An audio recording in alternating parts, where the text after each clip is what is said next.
Chewy. Going live. Hey y'all, I'm James Wright and welcome to my shop. Tonight we are talking about carving. How do you get into basic carving? A video I've done several times, however, I always get questions about it, so it's another one we're bringing back up. So just so you know, we have several things coming up where I'm actually going to be at several meetings here. I should probably clean my bench. Oh, that's not even the list I'm looking for. Ah, here it is. I should really clean my bench. Number one, March 26th, this next weekend, is the MWTCA meet here in Loves Park. So I'm going to be at that one. I'm going to have a few things that I'm selling as well. So if you're going to be anywhere in the Rockford to Chicago in that area, swing on by. You do have to be a member to come in, but you can become a member at the door. As for any of the MWTCA meets, you have to be a member, and it's well worth becoming a member. It's phenomenal. Number two, April 16th, I'm going to be in Omaha, Nebraska at the MWTCA meet out there. I'm going to actually have a hotel. I'm going to drive out there 6 hours, be there overnight, and drive back. Let's see, then Green Bay is June 14th through the 17th. This is the National MWTCA, which is awesome. Normally, that's one of the big events of the year. And it is one of the big events of the year, but the big one is in September. First and second is Handworks. That is going to be in Amana, Iowa. That is the place. People fly in from quite literally all over the world. Anyone who is anyone and has something to do with hand tools will be at the Handworks. It is the big get-together of hand tool people for sale, as well as the companies that are all making things. Lee Nielsen, Lee Valley, they'll be there, as well as a Bench Crafted and all of these saw manufacturers, Bad Axe. I'm hoping that Floor Tools, he'll be good enough to come out for it. But yeah, everyone's going to be there. It's an entire town devoted to hand tools for 2 days. Lots of fun. Then the next one is Des Moines, Iowa. There's a lot happening in the Iowa area. That is in September. It is the last weekend in September is the second MWTCA national meet. Normally, one of them is in the Midwest and one of them is outside the Midwest. But this year, for some reason, they're both in the Midwest, which is, it's the Midwest Tool Collecting Association, so I guess it's expected. Yeah, looking forward to seeing which one of those. If you are new to the lives, we do put all of the questions that have been asked down in the comments, as well as timestamps, so you can jump to those. If you are watching this live, then go ahead and put your questions in the chat and we will get to them. When it comes to carving, there's a lot of basic questions that we're probably going to answer right off the bat. So here we go. So when it comes to carving, it's kind of like anything else with hand tools. There are three big questions. Number one, what tools should I get? What carving tools, what knives should I get? Number two, what woods should I work with? What are good woods to begin projects with? And then number three, what are the projects I should make to start off with? And for all of those, the answer is it depends. What are you going to be making? What type of learner are you? How do you want to work in your shop? All of those will influence what tools you should get. But let's first start off with what tools. Most of the time people think of what tool set should I get? And the reason for that is every carver out there has rolls and rolls of carving chisels. And I've got two of them here. I've got another one over there, and I've got another dozen carving chisels that I have. And it's one of those things that you start to collect over time. But you don't need them all to begin with. You only need one or two, maybe three to really get going. And then after that, every one of these is a specialty tool. And the reason why you have so many is that every one of these has a very special shape or curvature to it. Ooh, that's way out of focus. Let's fix that. So every one of these has a different sweep or a different radius to it. They're all small with a tight radius, or large with a broad radius, or something in between. They are all just specialty tools that you only need if you need to cut that particular radius. So if you went out and bought a set of 12, there's 3 or 4 that you're going to use all the time. And the other ones, half of them, you may never use in your whole life. You may use them because they're the only ones you have and they're close enough. But most of the time you'd be better off buying the 2 or 3 that you really need, and then buy the chisel you need for the project you have coming up. And with that, you can really do, it actually ends up being cheaper buying them individually because you're not buying extras that you're not going to use. I mean, by the math, it seems like it'll be easier because, let me show you this set of shaft, which I have a link to this in the description. This set is, what, 120 bucks, comes with the roll, and it's got all of these chisels, which is a great deal. But in all honesty, let's see, I use the V-tool. The V-tool is the obvious one. I use the SKew, and I'll use this large gouge sometimes. These are the three that I'm going to use quite often. The rest of these, most of these I've never used. Even some like this is just a straight chisel. Well, if you have a straight chisel, this is a 1/4 inch straight chisel. Why not use a 1/4 inch bench chisel? You've all got one already, so why do you need one of these when you've got that? It's kind of one of those questions of, do you need to buy the whole set? Because you're going to spend a lot of money up front to buy the whole set. But if you only buy 2 or 3, they will cost more individually. However, you're going to save money in the long run because you're not buying the excess. And that used to be the argument. And the reason I have changed my tune is because of this particular set. The reason being is that if I go and buy decent carving tools individually, and I buy a V-tool, a SKew, and I use my bench chisel, those are the 3 I'm going to be using in almost every project. And then for every project, I'll go and buy another gouge. So if I'm going to start off, I'm probably going to be buying a SKew, a V-tool, and a nice gouge that I can use for a lot of things. And if you go buy them individually, you're probably going to be spending about 30 bucks a piece to get a decent chisel. Well, that's $90. This is 120. And you get the roll. It's kind of hard to argue with that. So, yeah, I kind of I have to backtrack myself and say, this set actually does make financial sense. Most of the time, for this many tools, you're going to be looking at like $200 to $300 for a decent set. And in that case, buy them individually, you'll be saving much money. The problem with shaft is they don't sell them individually. They only sell them in sets. And that's one of the reasons why they can do them so cheaply, because they sell a lot of them. They can do them in sets, and it makes sense to do that. So let me actually show you the specific ones that I use most often. And one of the problems with them is I would love to say this one is a 5/22. In other words, the sweep is a 5, and it's 22 millimeters from corner to corner. And theoretically, that means you should be able to go to a different company and go to File and get their 5/22 millimeter, and it'd be the same thing, but they each have slightly different measuring systems. And that makes them confusing. So whenever you're buying a specific radius, you have to go to the manufacturer and say, what's actually the radius of this one? Can I ask a question, since you're promoting this particular set? Are they someone that ships internationally? Yes. This one, I mean, you can buy them through Amazon. But they, got something caught on my finger. Yes, they are from Europe, so they're much easier to get over there. At least I've been told they're easier to get over there. I don't have the experience with it, but yes. I was thinking we've got some like Australian friends and South American friends, so that's why I was curious. But yeah, it's a European company, so you should be able to get them in Europe. But here, let me show you specifics. I use, more than anything else, is a simple V-tool. And the reason for that is I do a lot of surface carving. Not that one. Let's see. This one, that one. So I do... Okay, switch your camera. Yeah, I got to actually get it in focus before I flip it. Thank you. I do surface carving like this. And with this, I'm using a V-tool, and then I'm either going to come in with a shallow gouge or a bench chisel to take out the space in between. And the V-tool does all of the line work, and so I can just shape it out with that. And I'll show you that a little bit later. But the V-tool I use, and I've got a couple of them that I've gotten from different sets, and they're all basically the same. They're all about a 60-degree angle, which is what most of them are. Though some of them you'll get with about a 90-degree or a 45-degree.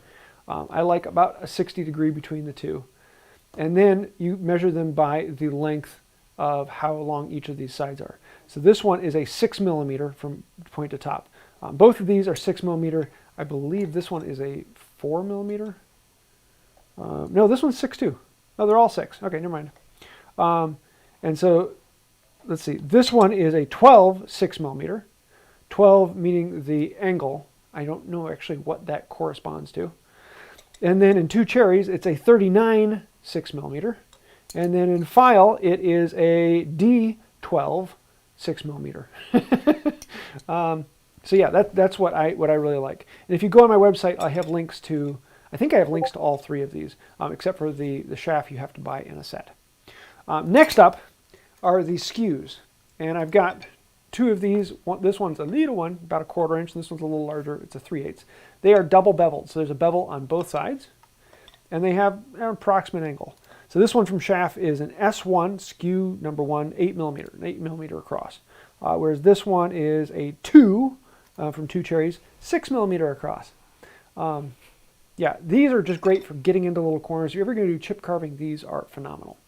And then when it comes to the sweep, depends on what project you're doing. Figure out what radiuses you're going to want, and those are the ones you want to buy. So yeah. I do have to say, one caveat to this particular set is that they don't come fully pre-sharpened. Theoretically, they should be fully sharpened from the factory, but they are not hand sharpened. They've just had the machine do them. So they will need a bit of work. If you don't want to do that work, you don't trust yourself, and you'd like to know what sharp is to begin with, then I would go with either 2 cherries, which they're a German company. If you're in Europe, they're, what do they call it? Rimshard? No, it's the Kagen, it's a German word. Whereas file, spelled with a P, Piffle, and I've talked to people from the company and asked them, how do you pronounce it? Most people I've talked to pronounce it file. However, I've heard people from the company pronounce it 3 different ways. So, yeah, got a lot of European names. But these are what I generally consider to be the best chisels in the market, or the file chisels. They are absolutely phenomenal. The middle of the range, really good chisels, will not let you down. Our lifelong chisels are 2 cherries. They're not quite as nice and clean as you'll get with the file. They're okay, but they're going to be a little bit cheaper, a little more affordable. The shaft try to be like the file. They have a very similar shape and very similar feel, but they dip them in lacquer and they never feel good. The edges are going to need a bit of work, but the steel is great on them, and they are the chisel. Once you put some time into them, they will last you for a lifetime. They're surprisingly good, but you're going to have to put a little work on it. But for the price, it's hard to pass them up. So yeah, get your gouge, get your SKew, get your V-tool, get your SKew, and then you pick your gouges. After that, there's a lot of other little things, like you can get spoon bits. So you can get, it's the same gouge where you have the measurements that you would have for the rounded shape, but then it has a spoon shape on there. And those come in all different shapes and sizes. And you can get them with the sweep right up at the end, or the longer full body end here, and you'll need those for some weird shape you're creating. But if you buy, like this is a 2 cherry set I got a while ago. I got that one. There's some project out there where this is the exact chisel. I've never used this one. It's some weird shape that I probably will use someday on some project, but I don't know when that will be. So yeah, those are the tools. It's going to be one of those things where there are literally thousands of shapes, and because you're talking about the radius, and then how much of that radius are you going to cover, and then are you going to have a bent neck, and are you going to have it bent one way, or are you going to have the bevel in cantle or out cantle? In cantle means that the bevel is on the inside of the curve. Out cantle, or standard, is having the bevel on the outside of the curve, and every one of those give you a different option or reason for it. Any questions on tools so far? There's a couple regarding, what's the word I want to say? Skews and sharpening, but I don't know if you're I'll be getting sharpening a little later. Okay, then let me move on to wood. The next thing you need to look at is, what wood do you want to use? Then it kind of comes down to your personality. Any wood can carve. Some woods are going to be more difficult and frustrating. Some of them are going to be really easy and smooth and nice, and so it depends on the type of person you are. If you're the type of person where you're pig-headed and you're going to get it done no matter what, and you want to learn everything quickly, then getting a difficult wood is really nice, because if you can master a difficult wood, then the next time when you do something that's easy, it's like, oh wow, this is really easy. I like this. This is simple. So if you can master it on the difficult wood, the easier wood, it's going to be easier. But if you're the type of person where you might get frustrated pretty easily, then work on something easier. So what you want to look for is something that's either ring porous or diffuse porous. If it's ring porous, like oaks and oak, ash, things like that, even poplar. No, not poplar. What's the one I'm looking at?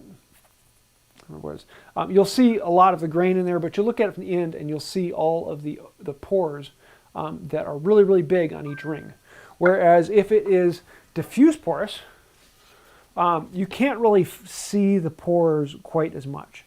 It is a much smoother grain to it. If it's ring porous, it's going to be very splintery and coming apart on you, and it's often difficult to control. If it is diffuse porous, then it's going to be a little bit easier to work, and the grain tends to smooth out a little bit easier. So which one do you want? Traditionally, the best, the easiest, the wood is basswood. Basswood is incredibly easy to carve. The grain just obeys you. It's really smooth and easy. It works really well. As a good training tool, I like to use poplar.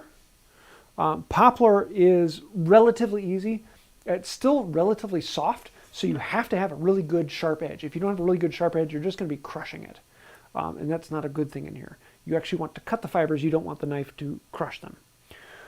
So poplar is a really nice in-between, but if you really want to bang your head against a wall and really learn how to do it, white oak is very fun. So it kind of comes down to who you are and what you want to do. A lot of times you don't get to choose the wood you're carving because it's the wood you happen to use in that particular project. So that's just the wood you happen to use.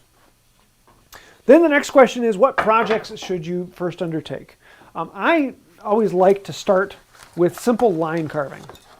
And with line carving, it's really easy. It's like following a line with a pencil. And you'll know how accurate you are with following a line with a pencil. Sometimes you move off a little bit one way or the other, but with organic carving, that tends to disappear very well. And with that, you just grab a V-tool and you carve away on it. You need something to, well, you don't need something to tap it with, but a carving mallet becomes incredibly nice for line carving. Here, set this one up. I'm going to do it here in some white oak. Why? Because this is wood by right. And I'm going to grab a mallet, flip you over, and I'm going to grab my shaft. Oh, that's two cherries. Where's the shaft? There it is. There we go. And so I'm going to put it in here. The higher the angle, the deeper it's going to cut. It's just going to dive in. The lower the angle, the more it's going to want to rise out. And so you want this bevel on the bottom to actually run basically parallel to the wood. And so I'm going to put it in here so that bevel's right on there. And then I'm going to lift it up a little bit so it dives in. Once I get down to the depth I want, then I'm going to lower the chisel in. And I'm just going to keep that bevel parallel to the bottom with light taps all day long. And we can get a groove.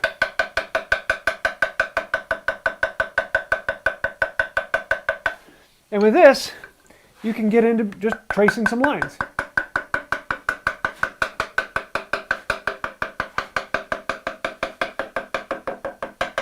I'm going to show you what that looks like from this side.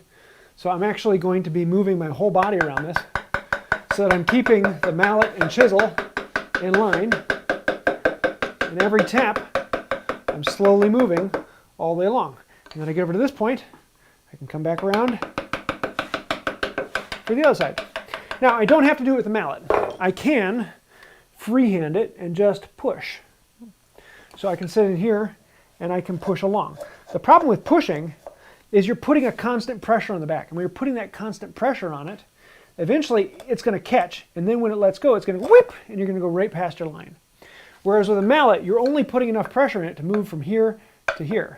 So you're never going to blow past your line with a mallet tap. So a mallet gives you far more control. And with that, you can easily put a pattern on here and just run around the pattern with your V-tool. And that's one of the things I love about Celtic weaves is they're very, very easy to outline, and you just go right past, continue on around to the other side. If you want to see this, I have tons of videos on doing Celtic weave carving. But you can take it a little bit farther, and you can kind of turn it into a relief. This is one that we did live with my mother, what, 3 or 4 years ago. And you can see the line carving all the way around with the V-tool. But then in the middle, we came in with a small gouge. Let me find one. Something like this. And we removed the material in between up to our lines and took this surface down lower so it puts a relief to what we're pulling out of it. Then if you really want to get fun, you can start doing some actual relief carving. This is one of the early things that's on Mary May wood carving. And if you really want to get into carving, you've got to go take a look at Mary May. I left a link down below. She has a whole school devoted to hand tools, devoted to carving. And she goes through a series of projects. She has a bunch of videos that are completely free, and she talks through everything in it, from buying your first chisel to actually doing some really advanced carving.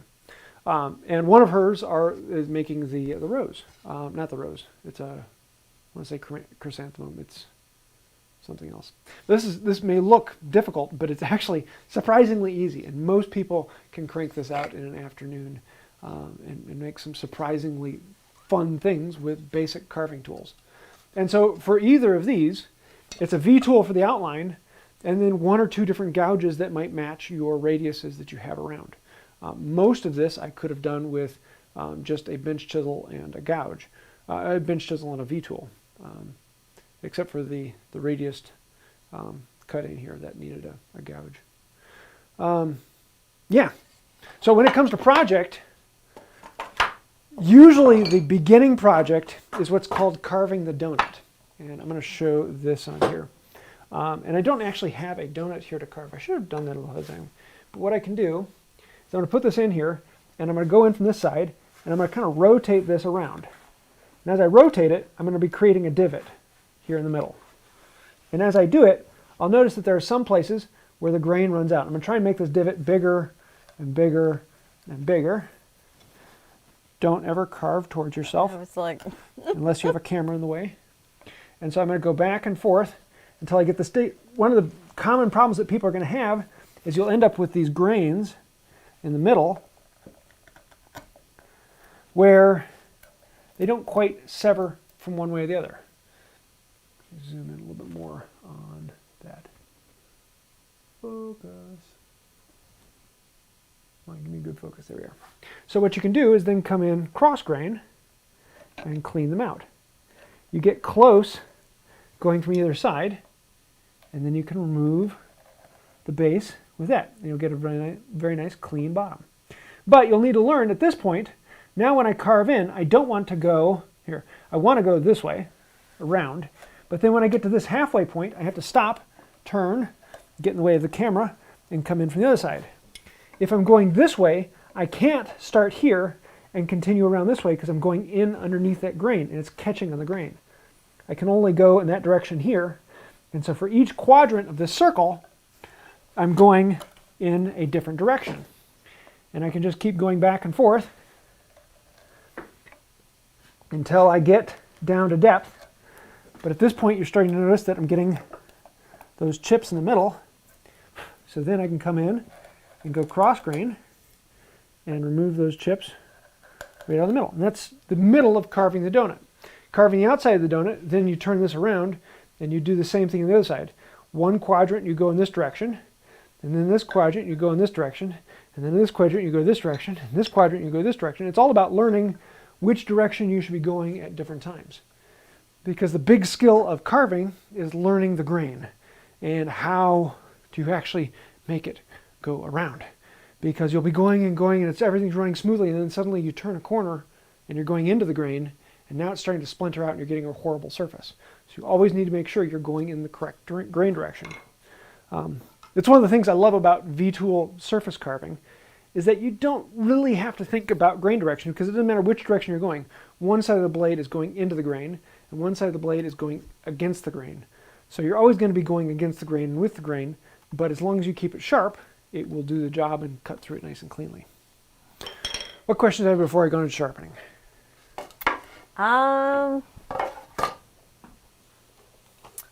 Feather Sword asks, would it be wise to get a set of carving tools before spoon carving tools, or is there enough overlap in one set to do both? Well, when you're doing spoon carving, you're mostly doing whittling, in which case you're going to be getting like a sloyd knife or a spoon knife, and that's a whole nother discipline. It's carving, and you're going to follow the same principles of going with the grain, but it's just a different set of tools. So yeah, there are a lot of times where I'm going to be pulling out a carving knife. Whoop, don't grab that one. Where'd it go? Keys one or keys one. So I've got a couple ones that I pull out quite regularly that just get me into tight spots. So if I ever that little bit of something I need to clean out, I'm going to come in with this one and clean it out. I wouldn't do a curvature, but a lot of times you'll have that little bit of schmoo back in the corner.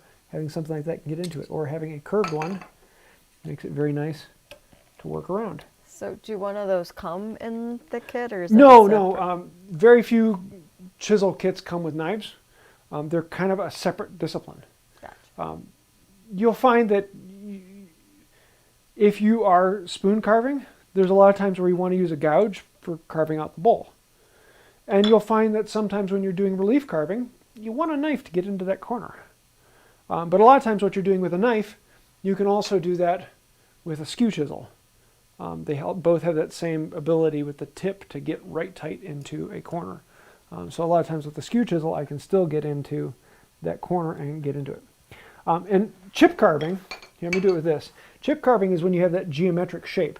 And so I can come in this way, and then I can come in this way, and I'm going to use the heel of this to come back in, and I get that triangle in there, and I can enlarge and actually shape that triangle.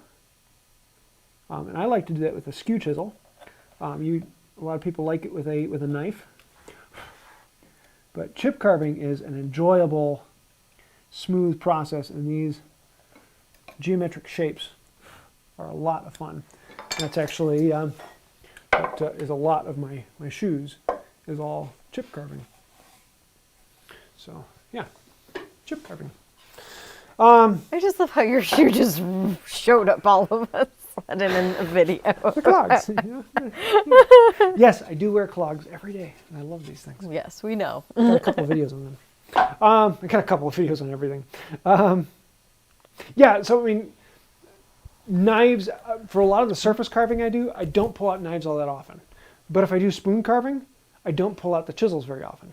So it's kind of a which direction you want to go. Again, you have to ask yourself, what type of carving are you wanting to do? If you're wanting to do a lot of sloyd carving, spoons and things like that, chisels aren't really the way to go. A good sloyd knife will go get you there, but every now and then you'll be like, I wish I'd have a gouge for that bowl. They are very nice for that. What was I about to say then? Sharpening.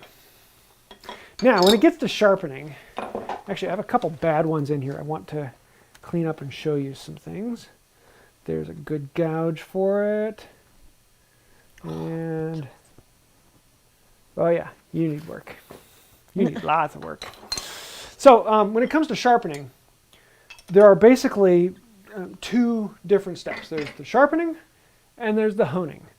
If you do it right, with carving chisels, you sharpen them once to get them right, and then you never let them get dull. They are always being honed. I have a series of strops that I'll keep out on the bench, and I'll always have these sitting out all over the place so that I can do my stropping work. Just having a simple scrap piece of leather does amazing things. No, I don't glue any of them to boards. I actually prefer to just put them on the bench and then use them to do that. But a lot of times you're going to get old ones, or you buy the shaft and they're not quite up to snuff. Here, where is that one? I had one then that I really wanted to sharpen. No, that one's good. Because I had one of these that I haven't touched yet. But, that one? Yep, that one. So this one is really close to it, but it's not quite there.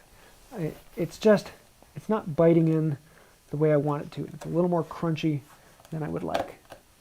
See how it's kind of skipping over it. So this one isn't quite there, and that's what most of the shaft chisels come. They feel relatively sharp, but they're not carving chisel sharp. So we're going to sharpen this one up and make it right. But then I've got these two. This one is actually a veiner. Anytime a gouge has these walls that come up on the side, if the sides are straight, then it's a gouge on the bottom and the side walls make it a veiner. It's kind of like a V-tool, but not. And this one is a really crunky, old, rusted, messed up thing. So I'm going to show you some of the basics of that one. But once I get this cleaned up, it'll actually be a really nice carving chisel. So if they're really, really, really bad like this, you need a lot of work onto it. And usually I'm going to go and get something like 60 grit sandpaper and really grind on it. But I've got my extra coarse diamond plate, and this one is a mess. This one was a factory defect, and I told them about it, and so they said, oh great, I'll send you another one. They sent me another one, but I mean this one still works, so I'll use this one until it doesn't. So I want to first see what's underneath this just to make sure. Okay, yeah. And just there I can already see easy bare metal coming through on the tip. So this one will actually sharpen up pretty well. The problem is its profile is horrible. It needs a lot of work. So what I'm going to do with this one is I'm going to start it up the tip first.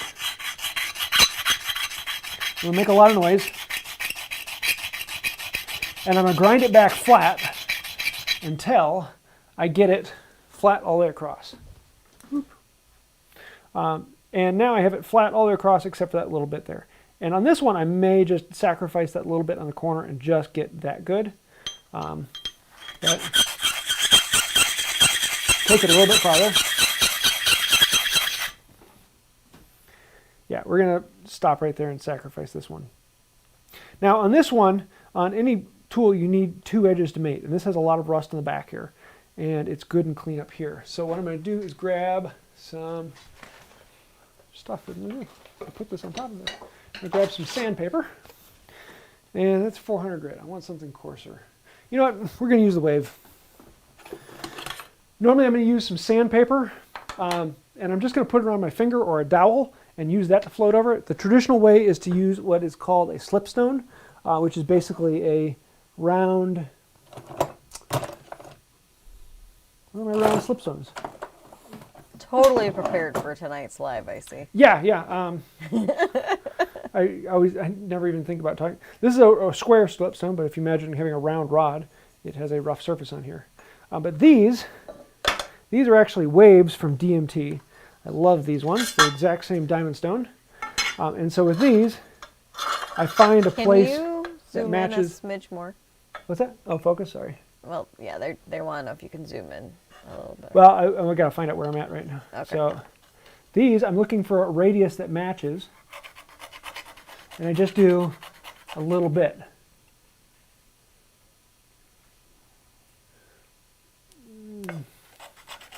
Put a little bit more lube on there. This one, the inside of this is pretty crunky. Yeah, that one I'm going to need some sandpaper. It's not quite cutting through it fast enough. Because that one's about 600 grit-ish. I mean, diamond stones don't match grit-wise. But here we go.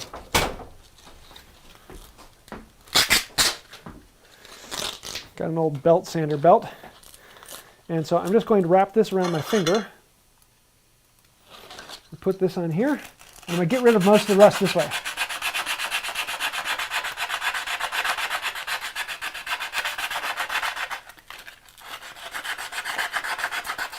And again, I only have to do this if I'm really having to grind up a lot.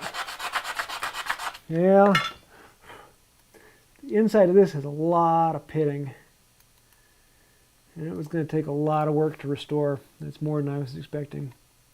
But normally, and I'll show you this on a later one, I'm just going to use the wave here. Change your camera. Oh.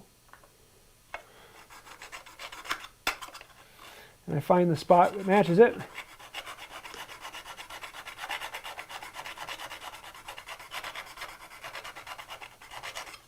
go to town on it. Yeah, that one's going to take too much. So let's move on to one that's not going to take... this one would probably end up taking me probably about 30 minutes or so to really get up and running again. And we don't have that kind of time tonight. So let's move on to this one. Yeah. Make sure I can actually do this one. I can't actually do this one right now. Let's move on to this one. So this is the shaft that comes from the store with a very, very wide sweep. And the problem with this big wide sweep is it is even wider than I can get on this stone, at least on the outside. And that's okay, because on the outside I can do that on a flat stone. The inside is the difficult part. And so because its radius, it's actually right about there. Oh, that's nice. Because its radius is a little bit larger than this, I have to work in a smaller area, or I may bring it up to something smaller and just realize I have to rock the chisel and focus on individual spots. So I want to take this, and as I move it back and forth, I'm putting pressure here, and as I move it over here, now the pressure's on this side. I'm just going to keep going back and forth. What grit is that stone? This is the 600 grit DMT. And where I'm looking at this is the scratch pattern. I can see I'm hitting it in the middle, but I'm not hitting it out on this wing over here, so I need to spend a little more time on that pressure point.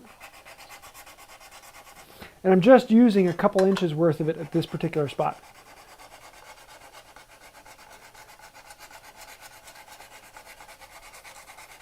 So would you say that this is a good investment? Like if they get the chisels, they should get If you're going to be doing a wavy? lot of carving, if you're going to be doing a lot of restoring chisels, these waves are really, really worth it. They're a lot of fun. If you're only going to be doing a few, you can actually take a relatively dull chisel and create a radius that matches it. It's going to take a little bit of work. It's not going to look pretty. But then you take your sandpaper and you put it on that radius, then you can sharpen with that. For a few of them, that works great and is much, much cheaper than buying these. These are very expensive. But if you're going to find yourself constantly restoring them and sharpening old ones, these are useful. If, however, I only take it to these if something has really bad happened to it. I dropped it on concrete and it's all chipped up, or it's a shaft and they need a little bit of work. And this one's about as bad as they come. Most of them are much, much better than this one. But this one needs a little bit of work. So I'm going until I feel that burr on the backside, which it's right about there. So that's the 600. I'm going to then go up to the 1200 and do the same thing on this one. Why did I put that away? So on this one, because most of the time, you're just hitting the strop. With a carving tool and a good hard strop, it's very, very rare you have to take them back. And if so, I'm just going to take them back to something very, very light. Like I would never take them back past this 1200. Unless of course they were damaged or something else went on them. Let's see what that gives us. Yeah, that's what I'm looking for. Got a really nice burr from here, almost around here. Need a little more pressure on this side.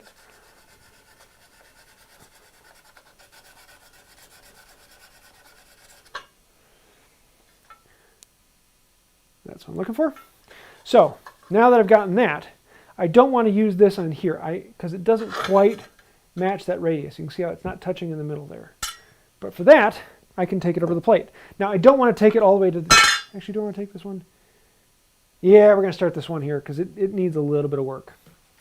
This one is a little worse than the other one. Most of them I'm just going to take to even like my medium stone. And for this, I'm going to start over here, one finger back here, one finger right up on the tip. And I'm going to start right on that corner, match the bevel. And I'm going to start here. And as I slowly work, I'm going to rotate my wrist until I'm back on the other bevel. So I'm going to start up over here, match that bevel. And slowly rotate it until I get back over this bevel. And then I'm going to check it and see where I'm grinding. This has a slight hollow grind, which makes things a little easier. And on these coarse ones, this is the method that I like to use, the swirling small method.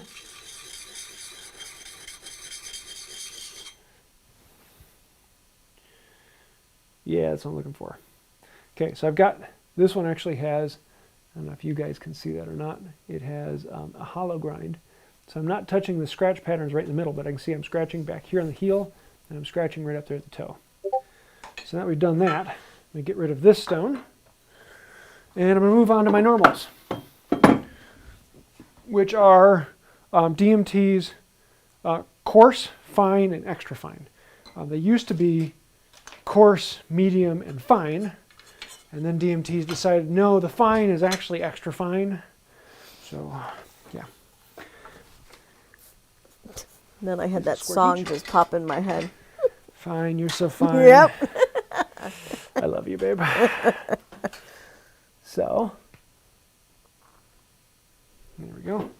Now with these ones, what I want to do here is a slightly different pattern. On this one, I'm actually going to start up here, same holding, find that bevel, and as I drag it back, I'm going to rotate it so when I'm back here, I'm on the other side. And so I'm basically doing an X pattern from here back. And as I pull it, I'm rotating. It takes a little bit of skill to do. It takes a little bit of patience. But once you get at it, eventually you can get into the method of rocking it back and forth. Sometimes I'll do it this way. And I'll start up on the tip on one side. And as I bring it back, I'll rotate to the other tip. Let's see where we're at. A little more here.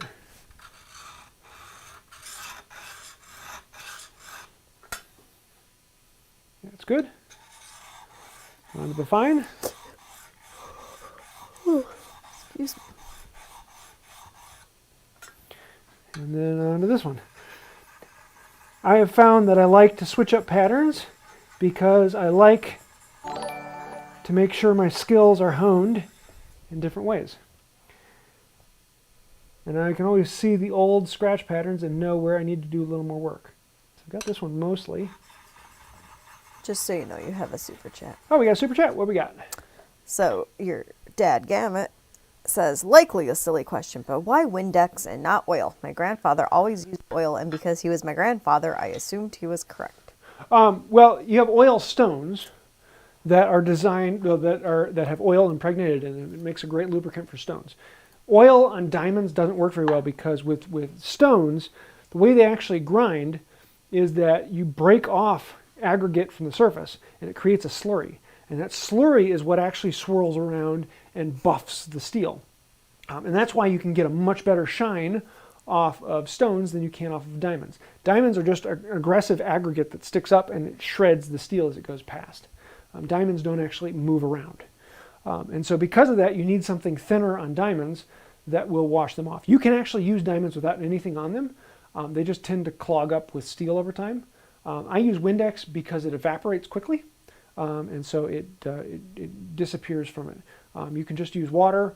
They make expensive honing liquids you can put on there, but they do basically the same thing. So, what's that? So you're ready for a mom joke? Oh, we got a mom joke, yeah. What we got? Ready. I'm ready. I came ready. with one. What you got? What do you call someone who sees a robbery happening at an Apple store? What? An eyewitness. The Apple store. Oh. I'm thinking a place where you buy apples. I was like, what aren't you getting? Eyewitness. I got it. I got it. I got it. I got it. You got it. Okay, so for the strop, I use a chrome oxide. I'm going to grind that on. And I'm going to do basically the same thing, except for you don't go forward on a strop. You only pull back, otherwise you're going to gouge into it, like I just did there. And I like to actually start at one corner, and I'll pull it all the way back on that corner. And then every stroke I do it, I'm rotating it a little bit more. You want to be very careful not to lift it up high. You can actually round off the steel. I actually have a tendency to put more pressure on the heel. I'm already polished back here on the heel, and I haven't quite polished the tip, so I need to make sure I'm a little bit more.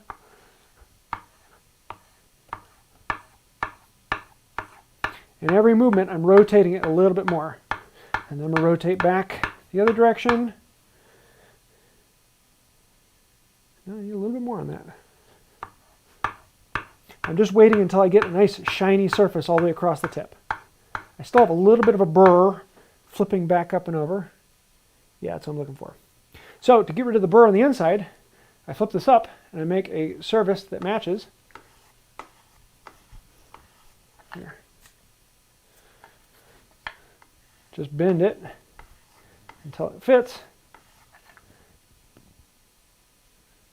And that will get rid of it. Actually, I'm going to do a freehand one so I can get a bigger strop on here.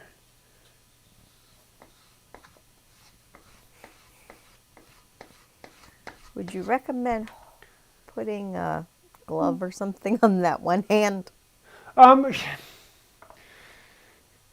If you are new at this, the problem is when you go back forward, yeah, it gets very used to it. And I've gotten to the point where I'm used to it. And yes, when I first began, I was regularly nicking myself. But yeah, if you have a non-cutting hand, that works out well. Got a slight burr on this one. I just remind you, I I'm don't just not putting weight on there. want to be at work any more than I need to, my dear. So I'm just making sure that burr comes off. And I've got all the way across except for this corner. My radius wasn't quite there. Ooh, yeah. That's what I'm feeling. So with this now, we can come back over here. So when you're done with this, does that make it full circle? Make it what? Full circle. Oh, yes. So now we can come in here. Oh, yeah, that's much better.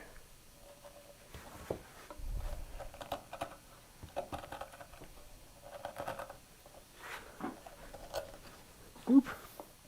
Tried to go too hard.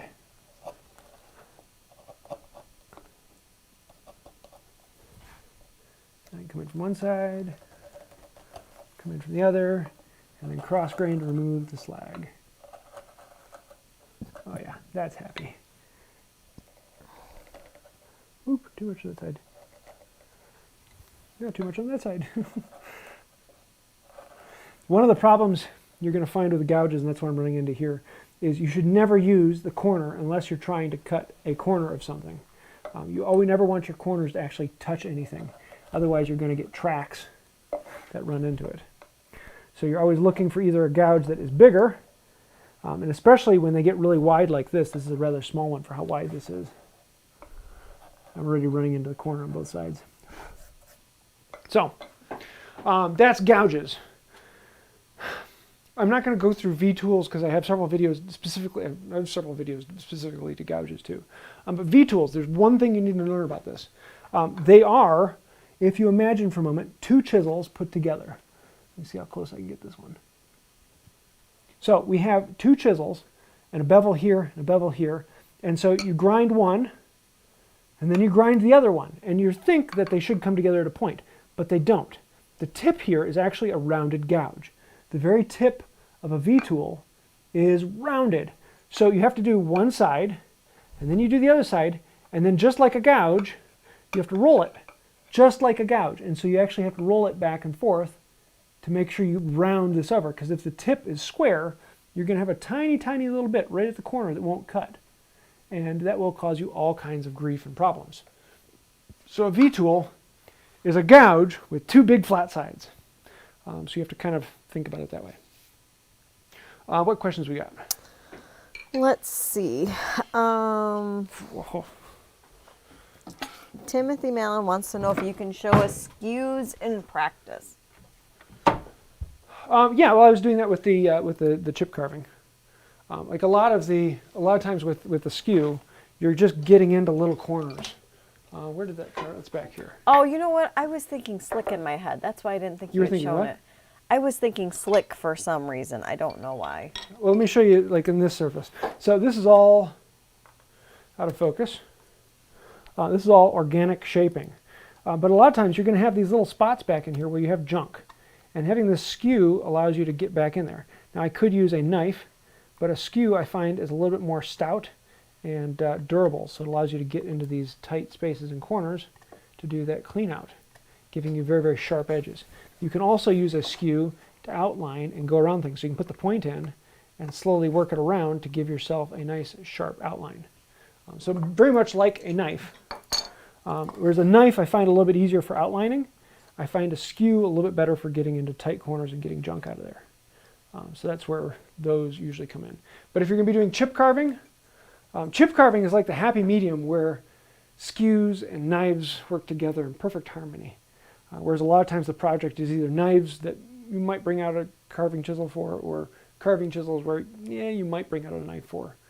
Chip carving is one of those times where they both work. Okay, if you answered this, I'm sorry.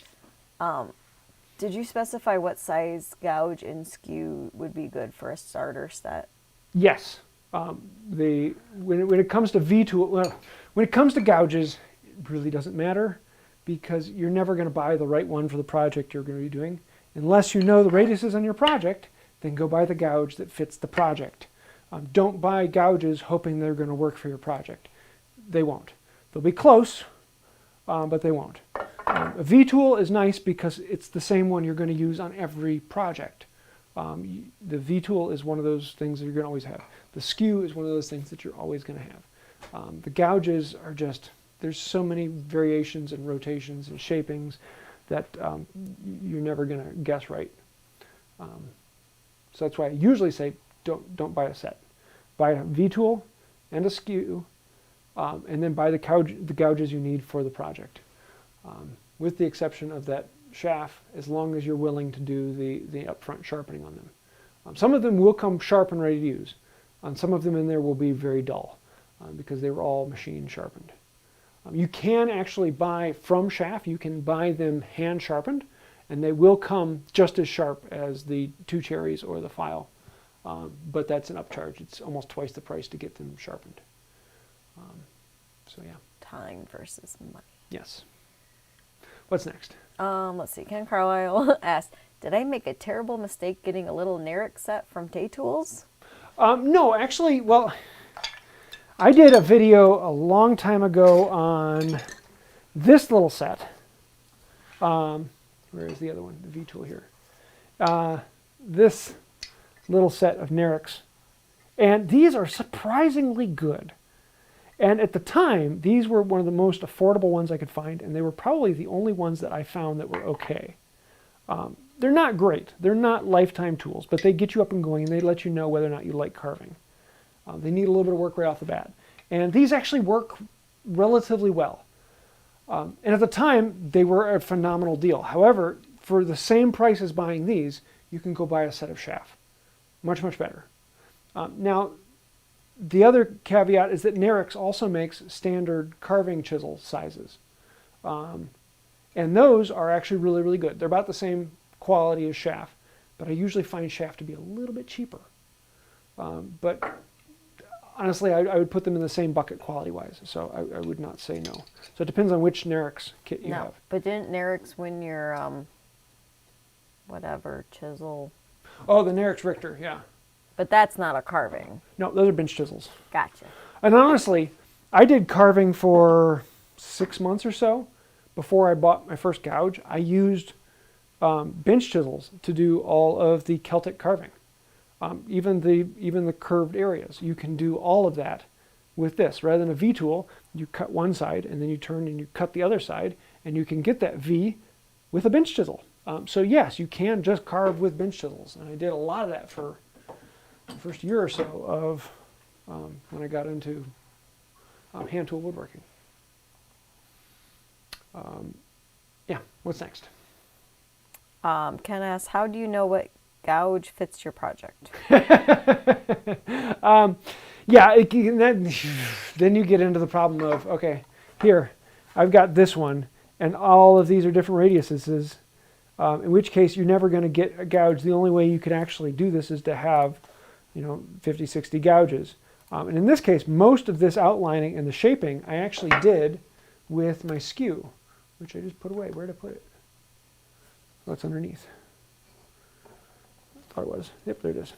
And so with the skew, I actually came in and did a lot of this shaping, the organic shaping with the skew. And that's why I say it's a really, really good one to have. Because to get all of these radiuses, you have different things. So if you're doing something where you're making like a shell carving, where you're going to have this particular radius coming out on each one, there's a lot of projects like that that are not exactly organic, but the radius of the shape you're going to have, well, then you can go and get that radius. And most of the companies will have a chart specifying that each radius represents this particular number, and different companies mark them in different ways. So I would love to say, yeah, specific radius equals specific number, but each company is different, so makes it fun. All right, and Logan has some Stanley Sweetheart ones. Are those any good? Stanley Sweetheart carving chisels? That's what Logan says. I don't think I've ever seen those. I'd be very interested to see those. I'm thinking like Stanley Sweetheart bench chisels, which are okay bench chisels.